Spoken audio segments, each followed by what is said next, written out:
อ้าวทักทายสบายดีสวัสดีพ่อแม่พี่น้องมุทุกคนสบายดีเจ้าแรงๆวันนี้ก็ว่าเขาพากันมาหาเกินหนูพุกคนทุกคนเลยมาหาหนูพุกตามแคมไม้แคมหน้าแล้วหนูพุกกันย่ามนี้มันจักอยู่เชื่อเลยหนูพุกก็พากันหาแล้วก็เอาห้ำมากองเกลือยิ่งแรงนะเอาห้ำมากองแล้วก็มาพากันดักยิ่งแรงนะมากับบังเงินเพิ่นมากับบังเงิน2 คน2ไอ้น้องปีแล้วนี่บ่สั่งมาเกิดอยู่นี่ป้าหนูพุกลายจะได้มาหาครับตอนนี้ก็5 โมงปลายแล้วมาตอนนี้ก็จักเห็นบ่เห็นเนาะอ่อนเฮือนหนูพุกกันนี่พากันมาหาน้องเบิ่งแถวนี้น่าจะเก่าหนูพุกอยู่สิ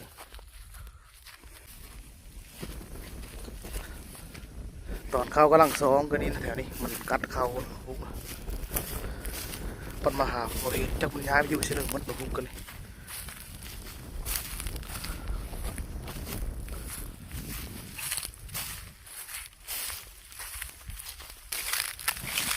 นั่น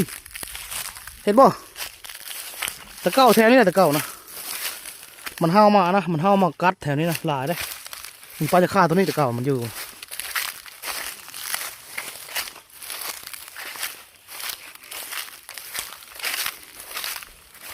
ปลาจะฆ่าตัวนี้ตะเก้ามันอยู่นะหนูพุกเลยตัวเห่าบางก็ปลาจะฆ่าตัวนี้หกเลยปลาจะฆ่าตัวนี้พากันเลาะมาแต่ผู้แต่แคมตัวนะ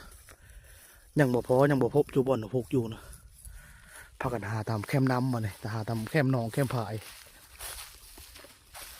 ตะเก้าเฉยๆเก็บข้าวอยู่แถวนี้มันอยู่นะหนูพุกนะทางเก้าบ่อนะจับมันย้ายอยู่เฉยๆมดจังหวะเดียวเห็นหูเก้าทางเก้าเลยมันอยู่ในหนูพุกไหนล่ะเป้เงินเห็นมั้งเงินเก้ในเงินหูนะมุ้งน้อยนั่นเนาะคืออยู่เนาะแถวนี้มันอยู่หนูพุกนี่มั้งคันหน้าคันนี้กันใหญ่จะดิมีแต่ปลาหยาค่าแต่นี้ก็พากันหาทางหนูพุกก่อนอากาศก็เริ่มหนาวขึ้นมาอีกแล้วอากาศก็ได้เริ่มเอาว่านนี่ลมก็ลมแห้งลมก็เริ่มเอามาว่านนี่ลมก็ป้าตะควายนี่แม่หนองนี่พวกพิลึกเลยเป็นลายหรือควายนี่ก็พากันหาเบิ่งเล็บตัวแคมหนองนี่ก่อนอย่ามันอยู่ตามแคมน้ำยามนี้นะหาเล็บเลาะบางแถวนี่แหละตัวหัวควายนี่ลายเลย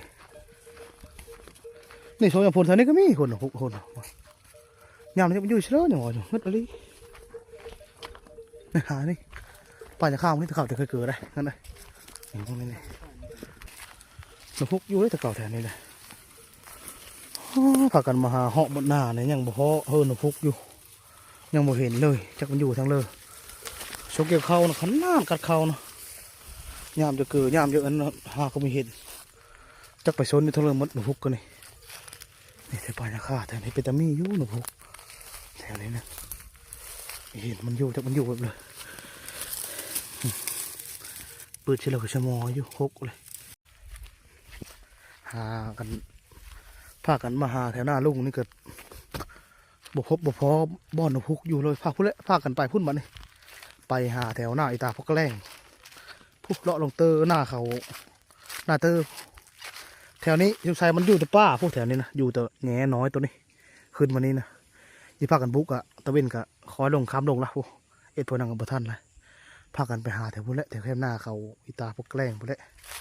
แถวจำนองแถวนั้นนะพายลายพายใหญ่แถวนั้นนะปลาอยาฆ่ากันได้แถวนั้นนะรอบหน้าพวกยังมาหาบางแถวนี้พวกมันอยู่ในเล่าพวกพวกนะปลาต่อเสียงแซวอยู่ถึงนี่นะเพิ่นมานอนเถงกดเพื่อกดมันเล็กน้อยหลายเจงจกจ้วกสิไปตะมอนเลยบักหมอในพากันมาหาหนูพุกเบิ่งตามแคมนี่แคมเสียงห้องน้อยตัวนี้พากันเลาะขึ้นมาสุดยัดเลยแถวนี้ก็ยังมาพบยังมาพอบนหนูพุกอาศัยอยู่เลยแถวนี้นะมีปลาบอนแถวนี้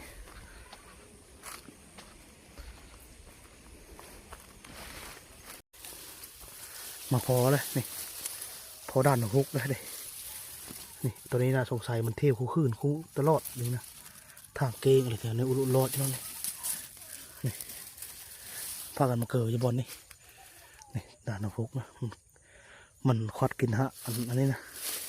ฮะยาคาเนาะพากันมาเกิดแล้วมองนี้แหละนี่ทางอ่อนรอดทุกคนเลยเห็นกันพูดกันเห็นพูดกันแต่ปลายาคานี่หาห้องมันทิพย์สักกระเพาะอยู่นี่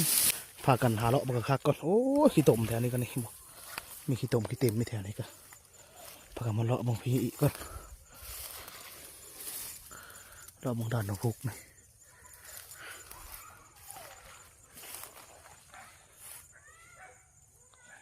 เกลือบนนี้ก่อนเนา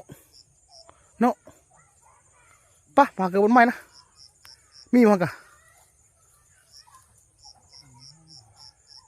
เห็นมั้งกะ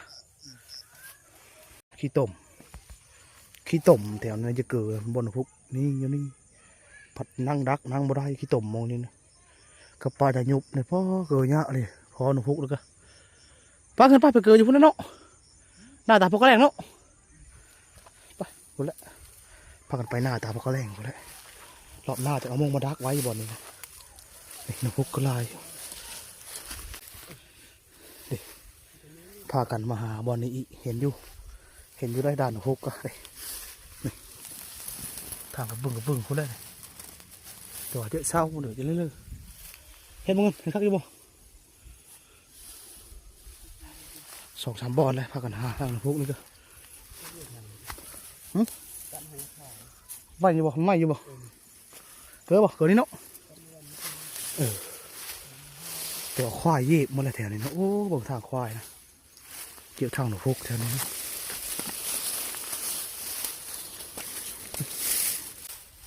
เบิกหน้าก่อนยันบ่เห็นมาแรกนะทางคือทางมันนี่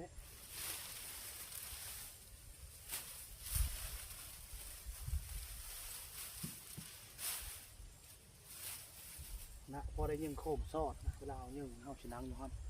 กล่องคนเนี่ยเอ็ดประมาณจัก4-5 กล่องนี่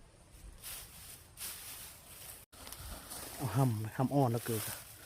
กล่องมาแรงพากันมายิงแรงห้อยร้ายนะห้อยร้ายแล้ว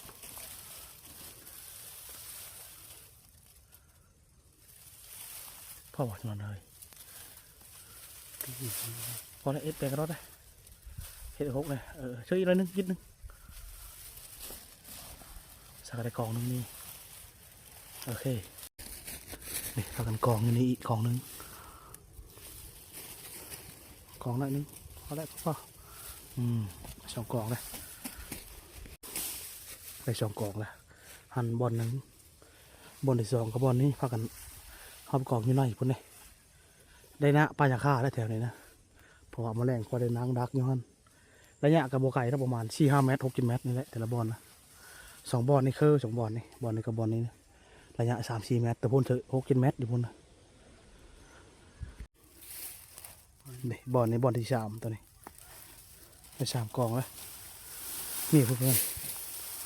ผ่านกองแถวทางมันแหละโบเห็นเฮิร์นมันคักมันพุกก็สงสัยเฮิร์นมันอยู่ในผู้จักแถวผู้ในผ่านกองแคมโฮยแหละเพราะว่ามันย่ำนี้มันอาจจะหากินตามแคมห้องไปนี่นะแคมห้องแคมโฮยไปนี่ไปผู้ยังมีน้ำอยู่แถวนี้ก็เด้สักกะผ้ากันกองห้ำได้3 กองอยู่วางในกองนึงอยู่วางในกองนึงก็อยู่ในพุ่นในกองนึงตอนนั้นเลยไก่กมูลก็เลยย่างไปซื้อมาแรงเลยมองเงินเพิ่นเห็นทางหนูเลยผ้ากันมากองที่นี่กองนึงเด้เพราะว่าแถวนี้นะมันยังมีน้ำมีในอยู่แถวนี้พวกมันใส่ลมกินน้ำแถวนี้นะบ่อื่นมันก็แห้งมาแล้วบ่อื่นก็ห้ามลงกันกองรถห้ามในหม้อจอเลยน่าเอาเจอเลยแรงบ่เห็นแน่เลยกองนี้อีบอลนี่เป็น5 กอง5 บอลมันคือบางกองอีบอลนี้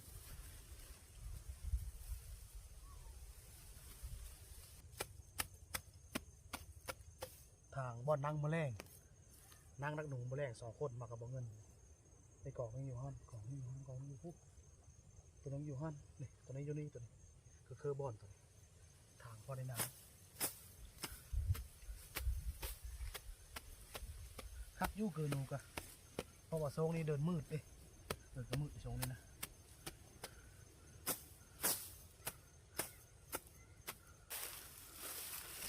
ไม่อยู่บ่ทางมันบ่อยู่เชื่ออยู่ผ่านนั่นน่ะเก้อเฮ้ยเข่งเก้อโอ้ยสิตุยท่าทางนี้เดี๋ยวมึงเลยฮันน่ะพุ่นบ่เก้อเบิ่งเองชนะทางนี้ท่านี่เก้อรถอ่ะเด้บอลอยู่แมลงนะบอลนี่ทางแล้วนี่แต่ว่ากองห้ำโลมมดอยู่บอลนี่นะ7 บอลกองเลยกองนี่ก็คือบอลนังเลยก็ตัวนี้คือบอลนังนั่นเลยอยู่นี่พอดีไป7 กองโลมมดนะอยู่หันแน่ตัวนึงอยู่พูกระยางไปแต่แรงแมลงนะอยู่แจนะแจพูกก็ไม่ปุ๊อยู่ขันปลาดำยอกตัวนั้นนะพากันนังนี่แมลงนั่นนี่กลับก่อนมันเมื่อเอาโคมเอาอาวุธก่อน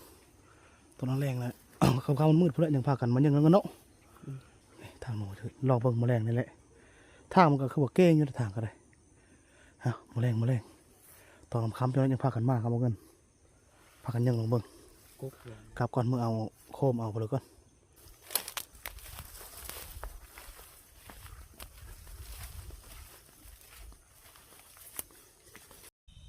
ตอนนี้ก็คำเลยทาเงินเพิ่นเมื่อเอาโคมอยู่ขึ้นคำเลยพอดีว่ากันประการเลยทาเงินเท่าบ้านก่อนในทาอยู่หน้าพี่มาเงินมันก็มาละปะคำมือตื่นตาเลยมันไปการหนุ่มคนทุกคนเลยสู้เสียมันเฮากินแล้วป่านนี้นะแต่เฮิงเติบอะมืดจนว่าต้องฟ้ากันเริ่มมืดคักอะไรรอเลยน้องไปก่อนพากันยังหนุ่มก่อนมาเลยลมแห้งมันนี่น้องนุข้าวเพื่อท้องกินข้าวละกินข้าวกันเพื่อฮะจากเอาในป่าจอดบ้าไปนี่เทงเขานี่พากันย่างพุ่นเลยไปยิงหนูก่อนโอ้ยพูดหนูกันโอ้ยมาแล้วกันเนาะเห่าเลยนี่ให้กินมาโนนะให้กินย่างต้มพอจะมอฮันขี้เล็กโอ้โหต้องเต่าไฟมันกับพวกนู้นมันล่มยามในคุดอยู่ดินเนาะกินแรกกันเพิ่มมาดิมึงมีไล่ยิงหนูกันเด้อได้หนูมาเฮ้ยจะเนาะได้หนูนะลมแห้งนี่คักแต่ว่าเดินมืดเพื่อการไปอันเกินหนูมานี่นะ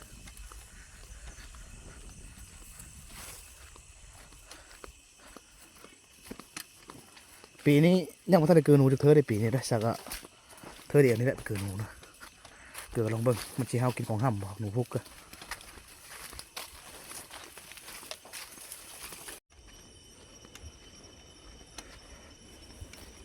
พังเสียงลมนะพวกเสียงกุกลมนะ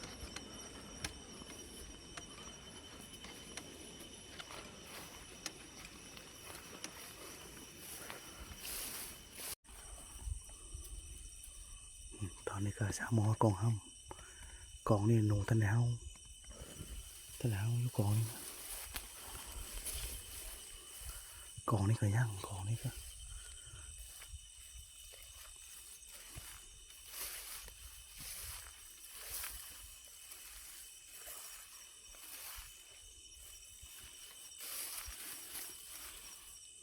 ถ้าบอลนึงหนูกินนะ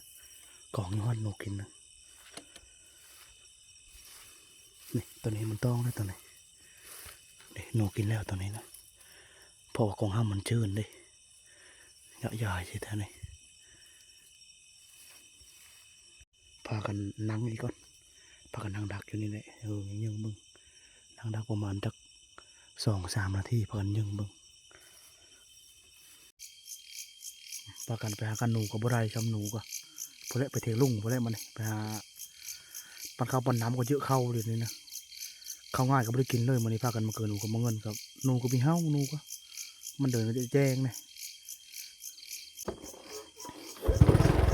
ไปหากินข้าวน้ำลุงก่อนเพราะเราเขาว่าคนได้ของดีมันนี่นะได้อาหารดีมันนี่นะกินข้าวทิ้งลุงก่อน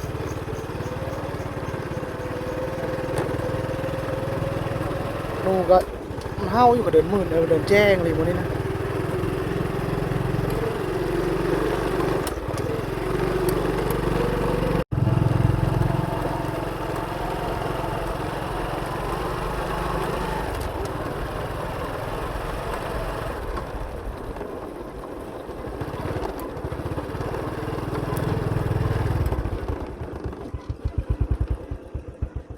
ลุงลุงนอนแล้วบ่เสร็จแล้วอาหารดีนะหมดละอาหารดีหมดแล้วบ่โอ้ได้กินอาหารดีแล้วชาวบ้านนั่นสิมาเกินหนูกับบ่ได้พอนี่นะหนูกับสมอชิมิงมีห้าวของห้ำด้วยหนูกับต้องฝากกันนอนกอกอยู่กินแล้วต้มสิตัวกินแล้วบ่เชื่อกระดื้อไม่ใช่ฮาวานเพิ่นได้เย็นได้หมดนี่เพิ่นได้งูเลยนี่มากินก่อนเงินมาอาหารดีเลย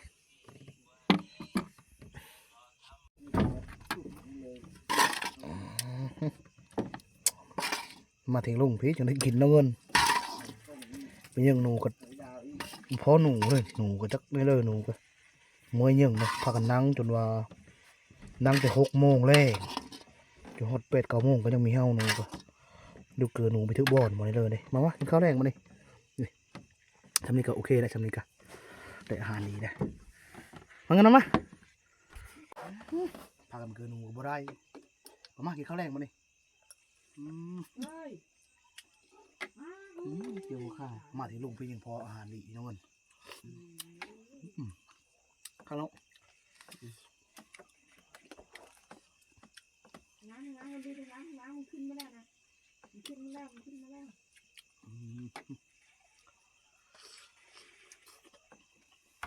ไหมมันขึ้นเอาเลยคือแค่ลุงเนาะคนใดเรื่องสิ่ง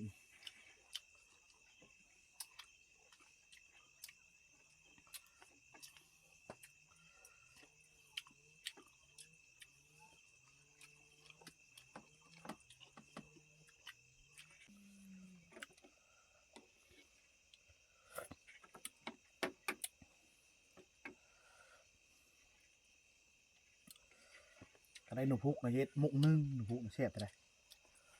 เนาะปิ้งป่ะมุกนึ่งเนาะครับ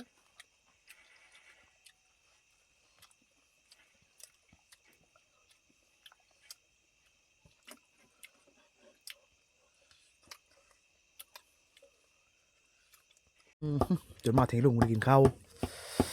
ได้กินย้อนลุงมาเนี่ยนะแล้วแรงย้อนลุงมาเนี่ยผลใดของดี